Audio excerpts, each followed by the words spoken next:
Hello everyone, मैं Dhirendra Bagdi, lecturer computer science at government polytechnic college Jhalawar आप सभी का स्वागत और अभिनंदन करता हूँ। वीडियो क्रम की सीरीज़ में हम सब्जेक्ट पढ़ रहे हैं 210 PC maintenance and trouble shoot. इस सेशन में हम देखेंगे कि जो कंप्यूटर इंस्टॉलेशन किया जाता है तो उसके लिए साइट तैयार करनी होती है। और जब साइट आप तैयार करते हो तो किन चीज़ों को आपको ध्यान में रखना होता है, कौन से प्रिकॉशंस आपको लेने होते हैं, पावर से रिलेटेड किस तरीके के इश्यूज हो सकते हैं तो किस तरीके का इन्वायरमेंट सेट करना होता है वो हम इस सेशन में देख रहे हैं। तो बेसिकली इस सब्जेक्ट में हम पावर जो सप्लाई दिया जाता है उससे क्या इश्यूज हो सकते हैं, किस फॉर्म में हो सकता है, तो वो अपन इस सब सेशन में देखेंगे। तो आइए स्टार्ट करें। देखते हैं false flooring and false ceiling. ठीक है, तो computer system with a number of एक तो false flooring and false ceiling क्या होता है? Computer system with a huge number of peripherals such as storage devices, printer and terminals together with power supplies may employ a lot of interconnecting cables with which might not only look untidy but can lead to dangerous wiring। ठीक है, तो देखो जब अपन lab installation करते हैं या multiple systems को install करते हैं तो बहुत सारे पावर केबल्स उनमें लगे हुए होते हैं। तो कई बार जो कनेक्शंस होते हैं वो इतने ज़्यादा हो जाते हैं, वो कई बार वायरिंग जो होती है वो आपस में उलझ जाती है और अनटाइडी सा भी लुक आता है। तो हम कोशिश करते हैं कि उनका फॉल्स फ्लोरिंग करवा लिया जाए। फॉल्स फ्लोरिंग में क्या होता है कि जो फ्लोर होता है उसके ऊपर एक लेयर बिछा दिया जाता है, उस लेयर के अंदर उन वायरिंग को करते हैं अपन। ठीक है, तो in running the cable beneath the floor. Similarly, false ceiling is used to hide the air conditioning ducts and lightning cables. तो इसी तरीके से जब अपन छत पे आप देखते हो तो सब कुछ अंडरग्राउंड वायरिंग होता है, तो वो हेल्प करता है आपका जो एयर कंडीशनिंग, कई बार डक्टिंग आप यूज़ करते हो तो उसकी जो वायरिंग निकली होती है उसको भी अपने को हाइड करना होता है।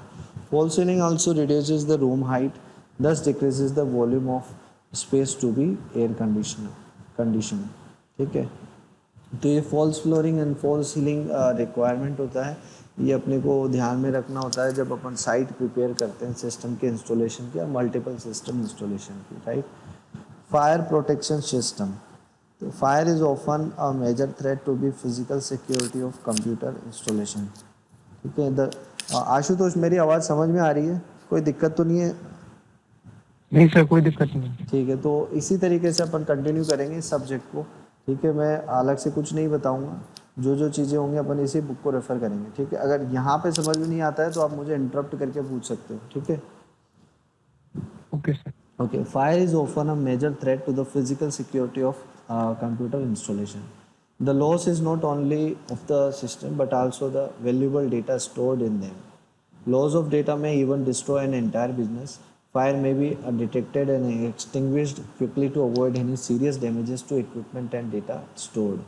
ठीक है, तो देखिए जब आप इतने बड़े मतलब सिस्टम्स को, मल्टीपल सिस्टम्स को या के लिए साइट प्रिपेयर कर रहे हो, कंप्यूटर्स का इंस्टॉलेशन होना है, तो बहुत बड़ा अलार्मिंग इशू होता है कि उनको फायर से सुरक्षित किया जाए। ठीक है, अब बेसिकली आज के टाइम पे जब आप देखोगे, जब डेटा सर्वर बनाए जाते हैं बहुत अलग अलग बड़ी बड़ी जगहों पे, आपने सुना हो कि गूगल के ये जब सर्च इंजन काम करता है तो उसके जो डेटा सर्वर्स हैं वो एंटार्क्टिका में रखे हुए होते हैं, है ना, बहुत अलग अलग कॉन्टिनेंट्स में रखे हुए होते हैं, मल्टीपल सर्वर सिस्टम्स होते हैं, एक पे कम्प्लीटली रिलायबल नहीं होते। तो जब ये इतना ह्यूज अमाउंट ऑफ सर्वर्स और डेटाबेसेस रखे हुए होते हैं तो वहाँ पे बहुत इम्पोर्टेंट ये हो जाता है कि कोई भी फायर एलिमेंट वहाँ पे हो तो उससे सिस्टम को प्रोटेक्ट किया जाए। अगर वहाँ पे अगर फायर एक्सटिंग्विशर नहीं है या प्रॉपर फायर प्रोटेक्शन सिस्टम नहीं है जो आपको अलार्म कर सके तो बहुत बड़ा लॉस हो सकता है। देखिए सिस्टम खोने का इतना बड़ा लॉस नहीं है, बट सिस्टम में रखा हुआ जो डेटा है अगर वो चला जाता है तो उसका बहुत बड़ा लॉस माना जाता है। ठीक है, तो fire may be detected and extinguished quickly to avoid any serious damages to the equipment and the data stored. तो एक्सटिंग्विशर तो ये काम करते हैं जब फायर इन्वोक हो चुका होता है तो उसको एक्सटिंग्विश करता है, बुझाने का काम करता है। और डिटेक्टर्स वो काम करते हैं जो पहले से डिटेक्ट कर लेते हैं, ठीक है। जैसे उसमें सेंसर्स लगे हुए होंगे, फोटो इलेक्ट्रिक सेंसर्स होते हैं, आयनाइजेशन टाइप्स, ये अलग अलग टाइप्स हो सकते हैं, ठीक है। जो भी सेंसिटिव प्लेसेस होते हैं जहाँ पे जैसे धुआं और फायर को सेंस करके वो ऑटोमेटिकली अपना एक्टिविटी या जो भी टास्क उनको अलॉट हुआ होता है तो वो परफॉर्म करना शुरू करते हैं। Alone a fast effective extinguisher and safe for human being may be discharged to protect the area and equipment at the event of fire. तो एक ये हेलोन नाम का फायर इफेक्टिव एक्सटिंग्विशर है जो ह्यूमन के लिए सेफ है, ठीक है। आशुतोष अपन क्या कर सकते हैं, आप चाहो तो आप भी इन्वॉल्व हो सकते हो उसमें। आपको स्क्रीन पे दिख रहा है तो इसको क्या आप रीड कर सकते हो? हाँ सर, रीडेबल है। तो रीड कर सकते हो तो रीड करो, फिर जो भी डिस्कशन होगा फिर मैं डिस्कस करूँगा, ठीक है। बहुत इजी है, इसको अपन जल्दी फिनिश कर सकते हैं। तो हाँ सर, ये तो वैसे पढ़ते से समझ में आ जाएगा। हाँ, तो इसको अपन कवर कर लेते हैं। मुदित भी कनेक्टेड है क्या? मुदित, तुम्हें आ रही क्या आवाज़? रेस्पॉन्ड कर सकते हो? हेलो, मुदित नहीं है, ठीक है।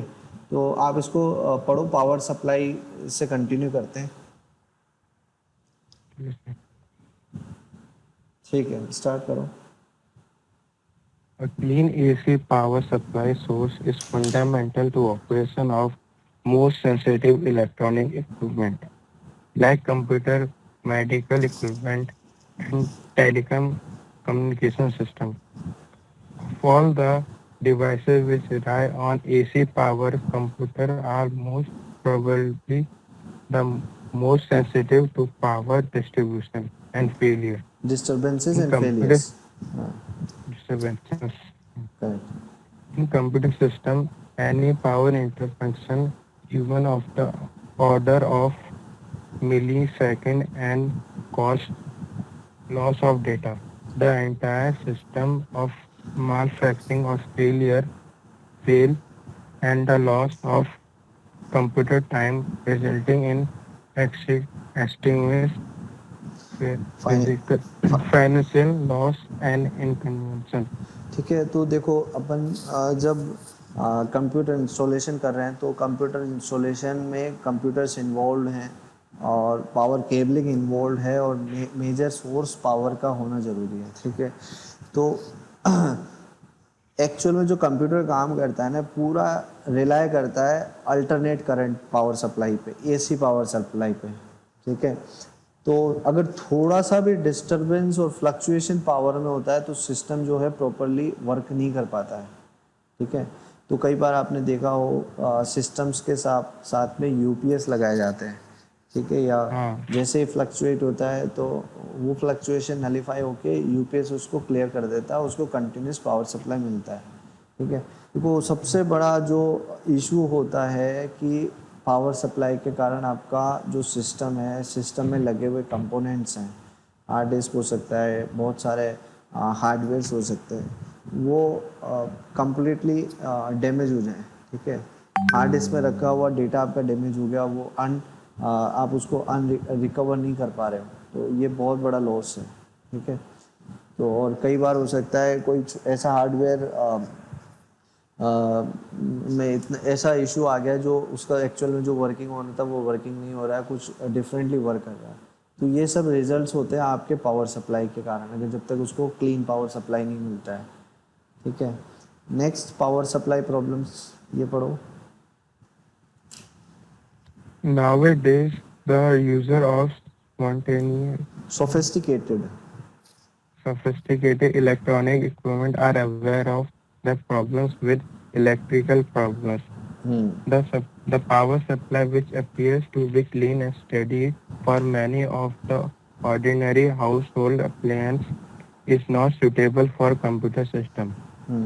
In many installations, the power line in that the computer is connected is also serves heavy equipment. The switching on and off of these equipment may introduce voltage variance in the line. The interrupted power comes in number of forms such as transition distribution and हाँ unsuitable voltage dips and usures, surges noise ब्राउनआउट्स and and black brown nuts. And blackouts.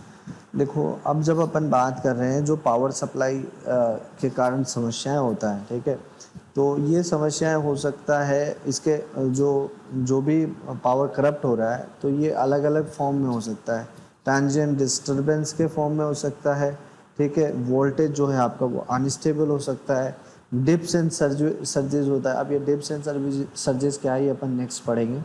और आपका noises हो सकता है, ब्राउनआउट्स and blackouts होता है, वो भी अपन देखेंगे, ठीक है। देखो अब क्या होता है कि जो कंप्यूटर सिस्टम में पावर जो जाना है बेसिकली लगता यही है कि जो अपने घर में अपन अप्लायंसेस यूज़ करते हैं, जो इलेक्ट्रॉनिक आइटम्स यूज़ करते हैं, बिल्कुल वैसा ही पावर होगा। पावर एक्चुअल में जो सोर्स वो सेम हो सकता है, बट जो पावर सप्लाई है उसमें आपको बहुत सारे पॉइंट्स को ध्यान में रखना होता है, ठीक है। मान लो आपका जो पावर सप्लाई मिल रहा है वो पावर सप्लाई आप बहुत हैवी इक्विपमेंट के लिए जा रहा है, ठीक है।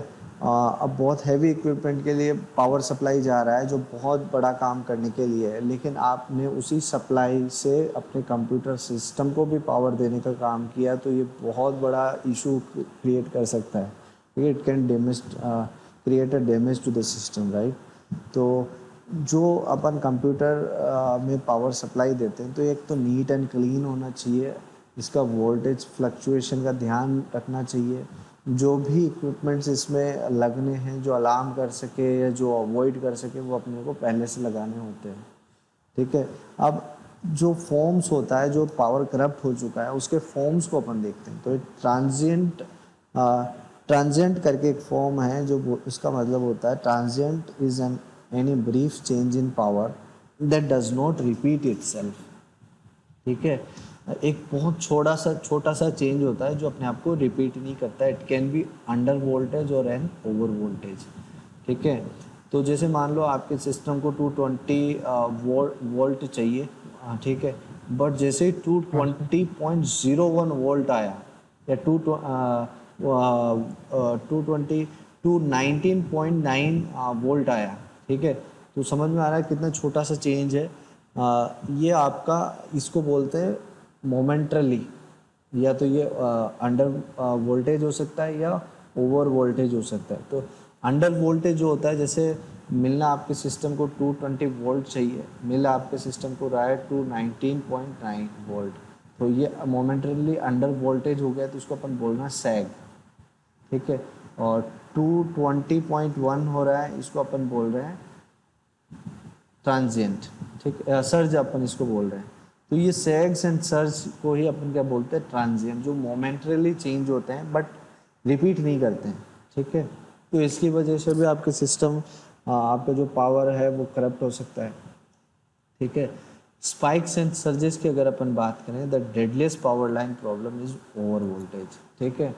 तो ये सैग्स और सर्जेस तो फिर भी ठीक है, कंट्रोलेबल है, लेकिन अगर आप बात करो ओवर वोल्टेज की, जैसे आपके सिस्टम को चाहिए था 220 वोल्ट, ठीक है, और आप उसको प्रोवाइड कर दे रहे हो बहुत ज़्यादा, जैसे 221 वोल्ट भी बहुत ज़्यादा बोला जाएगा, मैंने तो यहाँ पे 0.9 का डिफरेंस भी एक्चुअल में बहुत ज़्यादा है। 0.001 बहुत छोटा होता है एक्चुअल में।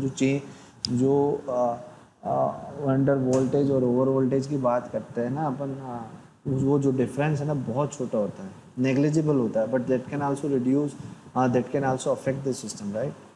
बट अपन जब बात करते हैं स्पाइक्स एंड सर्जेस में, तो इसमें क्या है कि जो डिफरेंस होता है ना वो काफ़ी ज़्यादा होता है। It is lighting like high voltage that sneaks through the filter capacitor into the computer and melts down its silicon circuitry। तो जैसे मिलना चाहिए था 220 वोल्ट और आपको मिल गया 230 वोल्ट, करेक्ट। तो ये क्या कर सकता है आपके सिस्टम के अंदर लगे हुए जो सर्किट्स है उसको पिघला सकता है, उसको मेल्ट कर सकता है, इतना हाई वोल्टेज अगर मिलता है तो वो सक्षम है। इवन 220 वोल्ट का जो वोल्टेज है वो भी इसमें डैमेज करने में सक्षम होता है, ठीक है। As its name implies, an over voltage is pushing more voltage into the computer than it is equipped to handle. The fluctuation may have a range of 10% of its rated voltage. Spikes are high voltage uh, transient which last for short duration of a few microseconds, ठीक है। तो देखो जब यहाँ पे बात हो रही है अपन स्पाइक्स एंड सर्जेस की बात करें तो वेरिएशन है ना 10% का हो रहा है। मतलब अगर 220 का वोल्टेज चाहिए तो इसका 10% कितना हो गया, 20 वोल्ट का वेरिएशन है। मतलब अगर 220 में 20 अगर 22 आप जोड़ते हो तो ये होता है 242, ठीक है। तो 242 का वोल्टेज आ रहा है, मतलब एक्स्ट्रा वोल्टेज है, 10% का हाई मिल रहा है, तो ये डैमेज कर सकता है आपके सिस्टम को, ठीक है।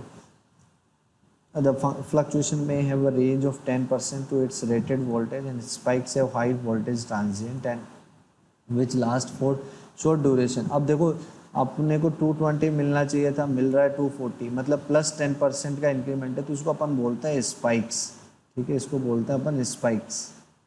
और अगर लेस देन 220 का 10% अगर अपन करें इसमें तो अगर मिलता है आपको 198, तो इसको अपन बोलते हैं सर्ज, ठीक है।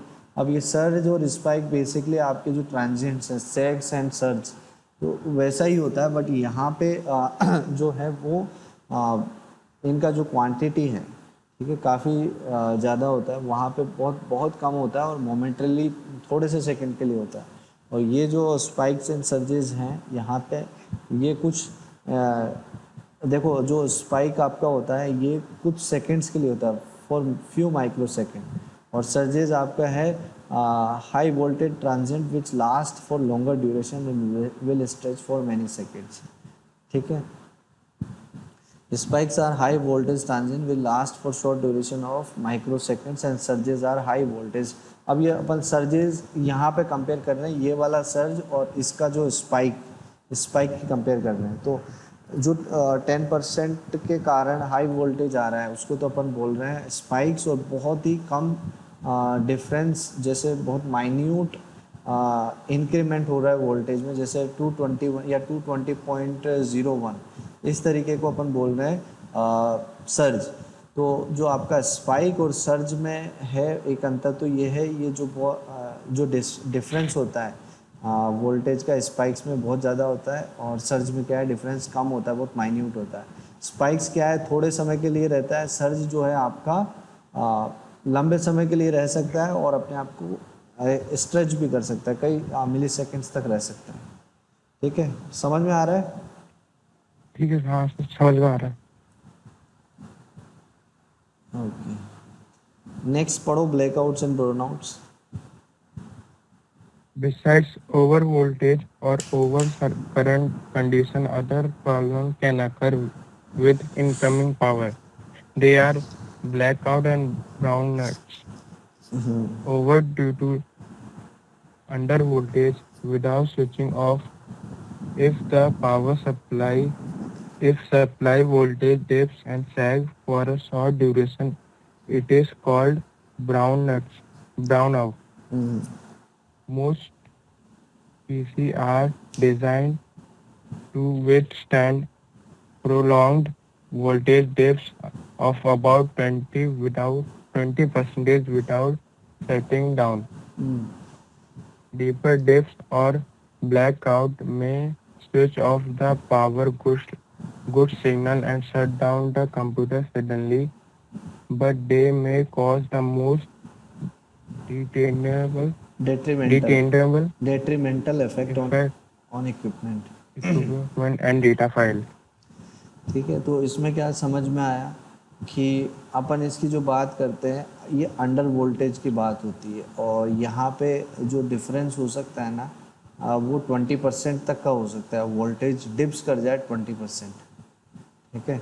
तो देख स्पाइक्स में तो क्या होता है कि जो वोल्टेज है ओवर वोल्टेज आ सकता है 10% के डिफरेंस के साथ, मतलब 220 मिलना चाहिए, मिल रहा है 242, ठीक है। और ब्लैकआउट्स में क्या है, 220 मिलना चाहिए, मिल कितना रहा है 198, या और 10% इसका कम कर लो, इसमें फिर से आप 22 कम कर दो तो ये हो जाएगा आपका 176 समथिंग लाइक दैट। ओके, तो अंडर वोल्टेज का सिचुएशन है ये, और यहाँ पे ये प्रॉब्लम क्रिएट कर सकता है आपके डेटा फाइल्स को, ठीक है, उनको डैमेज कर सकता है। मतलब पावर भी मिल रहा है बट जितना पावर चाहिए उतना नहीं मिल रहा है, ठीक है, तो मेल फंक्शनिंग हो सकता है, करेक्ट। तो ये हाँ सर। ब्लैकआउट्स एंड ब्राउनआउट्स है, स्पाइक्स एंड सर्जेस और ट्रांसिएंट है। ये फॉर्म्स है एक्चुअल में, जो पावर करप्ट होता है ना उसका फॉर्म्स है ये। ट्रांजिएंट फॉर्म में हो सकता है, स्पाइक्स एंड सर्जेस फॉर्म में हो सकता है, ब्लैकआउट्स एंड ब्राउनआउट फॉर्म में हो सकता है, ठीक है। नेक्स्ट देखते हैं पावर कंडीशनिंग, पढ़ो इसे। Yes, sir. Swags and sag are rapidly changes in amplitude of AC line voltage for appreciable fraction of cycle, with or without significant alternate of the waveform. Common uses of sag and swags, including large, sudden and uncertain volt lobe changes, interruption of current through inductive load and lamp loads, or capacitor load in rush current, noise and transients superimposed on the power hello,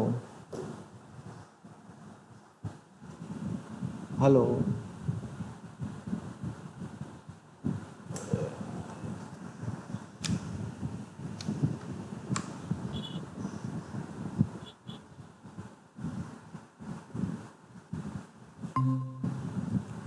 hello Ashutosh, आवाज़ आ रही है? Net issue.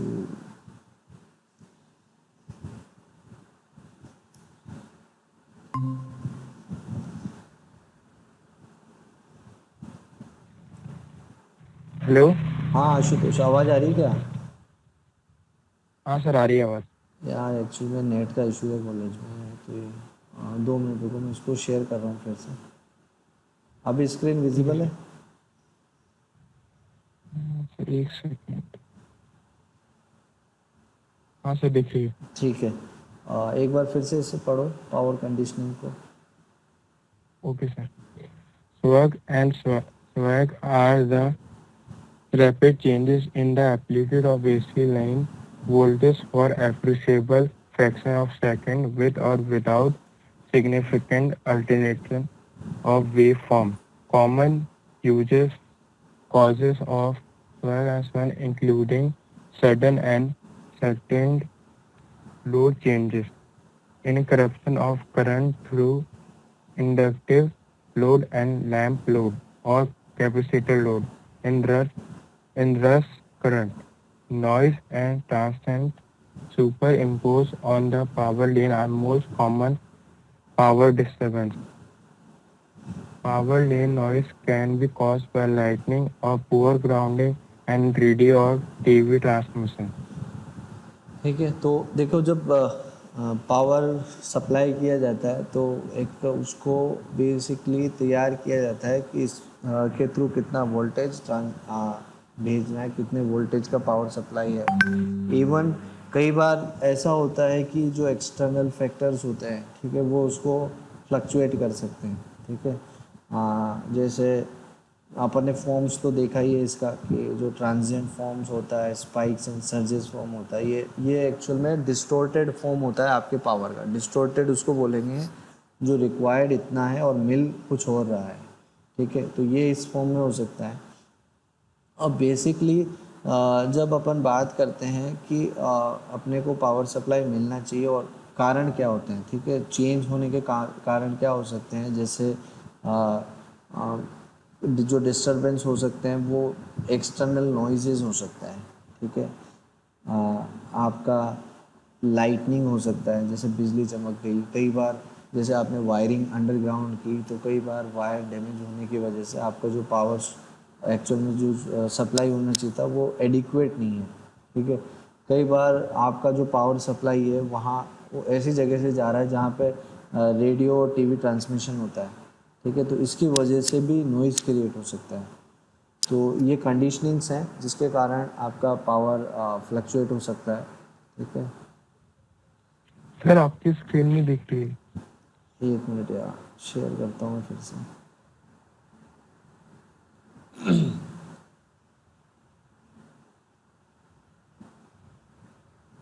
अभी दिखाई दे रही है screen? Hello? हाँ sir, एक second. हाँ सर, दिख रही है। ठीक है, तो अब अपन देखते हैं एक्चुअल में जो कई बार अपने को जो पावर फ्लक्चुएट होता है, ठीक है, और अपने को जो रिक्वायर्ड चाहिए पावर, उसके लिए अपन कौन से इंस्ट्रूमेंट्स या कौन से आइटम्स इलेक्ट्रॉनिक्स आइटम यूज़ करते हैं वो अपन देखते हैं। इसको पढ़ो यहाँ से, to obtain clean power conditioning device. Okay sir. To obtain clean power conditioning device like voltage regulator, surge stabilizer. stabilizer, isolation transformer, const, con, constant voltage transformer, and unencrypt, and unencrypted power supply are used. The electrical disturbance like sparks, arcs, and harmonic interfaces can be failed using through isolation technique. Isolation means isolating the noise from the computer. This is done with the filters, transformers, and gas discharge tube, and the metal oxide washer. Sometimes yield can be minimized high frequency noise. तो ये अब अपन देखते हैं basically जो power पे condition लगा के power जो रिक्वायर्ड चाहिए, ठीक है, उसको कैसे अचीव किया जाता है। तो उसके लिए ये कुछ टूल्स हैं जो अपन यूज़ करते हैं। तो सबसे पहला है सर्ज प्रोटेक्टर। ठीक है, तो ये क्या करता है, spike and surge protectors are design to prevent over voltage reaching the system. ठीक है, तो ये प्रोटेक्ट करते हैं आपके सिस्टम को कि सिस्टम में मिलने वाला जो पावर है वो अगर ओवर वोल्टेज ना हो जाए, ठीक है, उसको वोल्टेज ज़्यादा नहीं मिलना चाहिए, तो उसके लिए ये सर्ज प्रोटेक्टर यूज़ किया जाता है। तो बेसिकली क्या करता है, जो भी एक्स्ट्रा वोल्टेज होता है उसको एब्जॉर्ब कर लेता है। They absorb excess voltage before they enter the computer system. Surge protectors are connected between the system and the power line. तो एक आपका जैसे यहाँ पे अगर सिस्टम लगा होगा, ये आपका सिस्टम है, और जब इसमें एक वायर आ रहा है तो उससे पहले एक सर्ज प्रोटेक्टर यहाँ लगा दिया जाता है। तो वो इसके थ्रू, सर्ज प्रोटेक्टर के थ्रू होते हुए पावर सप्लाई कंप्यूटर को मिलता है। तो जब भी ऐसी पॉसिबिलिटी होती है कि ओवर पावर सिस्टम में जा रहा है, तो एक्स्ट्रा वोल्टेज को जो ये सर्ज प्रोटेक्टर होता है वो एब्जॉर्ब कर लेता है, सोख लेता है। The most common over voltage protection devices are metal oxide varistors. ठीक है, तो ये मेटल ऑक्साइड वेरिस्टर्स होते हैं, मतलब बहुत कॉमन होते हैं over voltage protection device. The varistors can clamp and shunt away all voltage above a certain level. तो ये जो वेरिस्टर्स की अपन बात कर रहे हैं, इस तरीके से डिज़ाइन किए होते हैं कि जैसे मान लो 220 वोल्ट तक का इसमें उसको पावर सप्लाई मिलता है, तो इसको अनइंटरप्टेड या आगे फॉरवर्ड कर देता है सिस्टम को। जैसे ही इसमें 240 या 220 के अबाव लेवल का पावर सप्लाई आता है, तो ये क्या करता है, इससे ऊपर वाले लेवल का जो पावर सप्लाई होता है उसको क्या कर लेता है, एब्जॉर्ब कर लेता है या उसको क्लैम्प कर देता है। Can clamp and shunt away all voltages. 220 के ऊपर जितना भी वोल्टेज एक्स्ट्रा आ रहा है उसको बंद कर देता है, उसको ब्लॉक कर देता है। These devices are design to accept voltages as high as 6000 volts. तो 6 किलो वोल्ट तक के वोल्टेजेस पे काम कर सकता है ये device, and divert any power above 200 volt to the ground. ठीक है, तो और एक 6000 वोल्ट तक के पावर सप्लाई पे काम कर सकता है, और 200 वोल्ट का एक्सेस पावर को ये जो है वो ग्राउंड कर सकता है, सोख लेता है। ठीक है, the excess energy doesn't appear but turn into heat, possibly destroying the वेरिस्टर्स।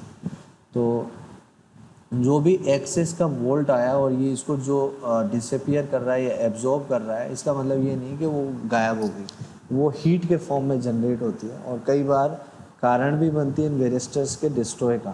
ठीक है, तो M O V are one time only devices. तो देखो अभी अपन ने देखा मेटल ऑक्साइड वेरिस्टर्स, और अब अपन बात कर रहे हैं M O we.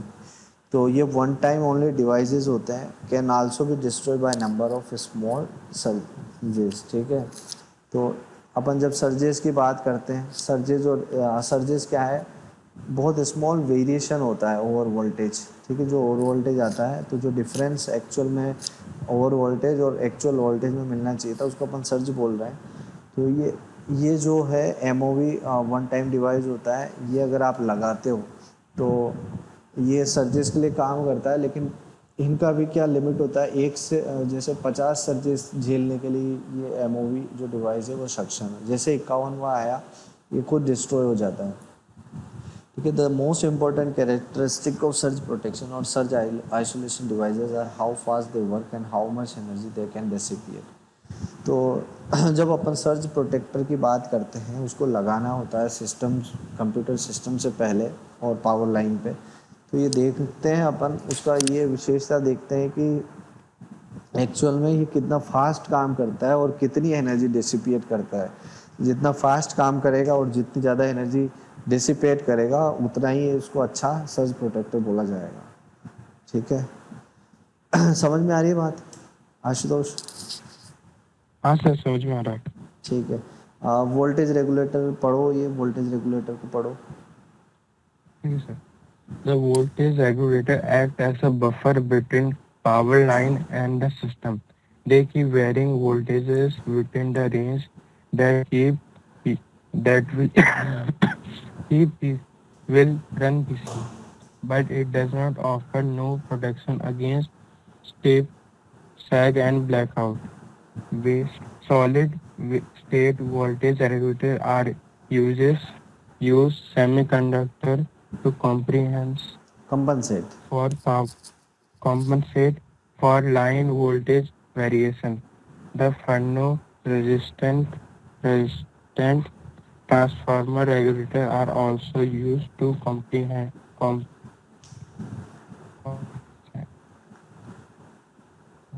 Hello? complement कहाँ? under voltage condition. Compensate under voltage conditions. Oh, ठीक है, the measure of quality of the, voltage. हाँ, पढ़ो पढ़ो। the measure of quality of voltage regulator is its regulation. It specifies how close to desired voltage the regulator maintain its output. Regulation is usually expressed as the ratio of output variation for the given change in input. ठीक है, तो जब voltage regulator के अपन बात करते हैं, तो regulator मतलब जो रेगुलेट करता है वोल्टेज को। ठीक है, तो ये एक्चुअल में इनका जो डिज़ाइन भी होता है ना, वो इस तरीके से होता है, एक पर्टिकुलर रेंज तक ये वोल्टेज को वेरी करवा सकते हैं। बट ये जो सडन ब्लैकआउट्स होते हैं या सेगेस होता है, तो उसके अगेंस्ट ये कोई प्रोटेक्शन प्रोवाइड नहीं करता है।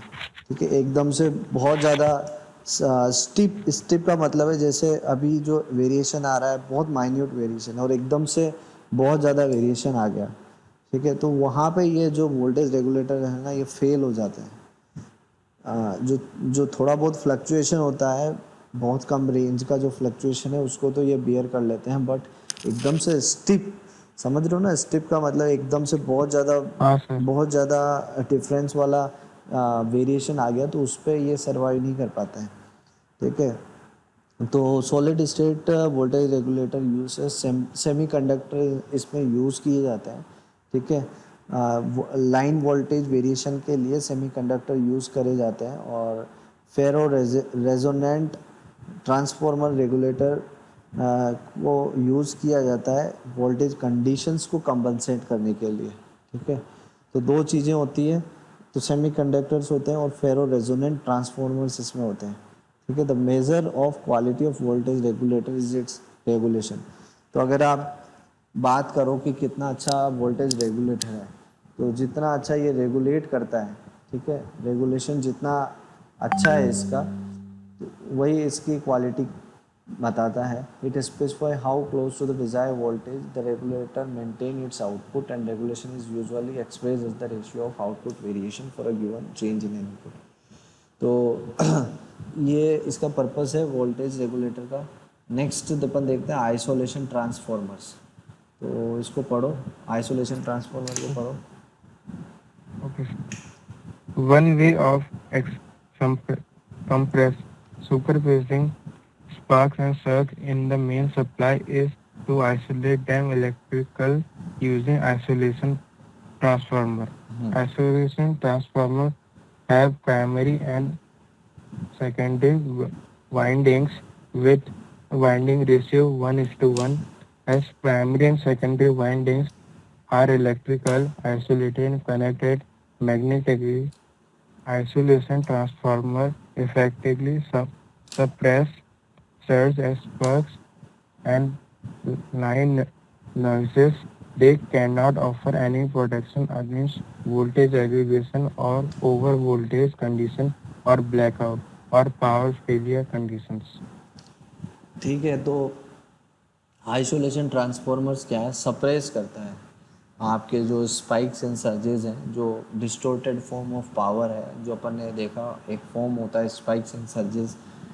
तो इसके कारण जो भी पावर में डिस्टोर्शन आया है तो उसमें क्या करता है कि जो आइसोलेट कर देता है इलेक्ट्रिकली, हाँ है ना। और इसमें यूज़ क्या होता है, आइसोलेशन ट्रांसफॉर्मर्स जो है वो आइसोलेट कर देता है उनको इलेक्ट्रिकली। एंड आइसोलेशन ट्रांसफॉर्मर में दो चीज़ें होती, दो टाइप की वाइंडिंग होती है, प्राइमरी और सेकेंडरी। और दोनों का रेशियो क्या होता है, 1:1 का होता है।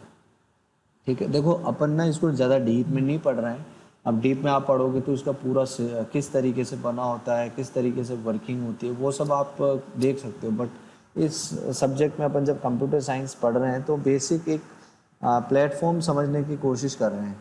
ठीक है, अपन ये नहीं कर रहे कि वो प्लेटफॉर्म कैसे बना हुआ है, क्या क्या लगा हुआ है। समझ में आ रही है बात आशुतोष? क्योंकि हाँ ये सर। जितने भी ट्रांसफॉर्मर्स हैं इन सब का वर्किंग ये बहुत डीप स्टडी है। ये चाहे आप फिजिक रिलेटेड इसकी बात अपन नहीं कर रहे हैं, अपन सब समझने की कोशिश कर रहे हैं कि भाई कैसे कैसे यूज़ हो सकता है। तो एक एज, हाँ, क्या काम करता है? हाँ एज अगर थ्योरेटिकल क्वेश्चन आए तो अपन इसका आंसर देने में सक्षम हो।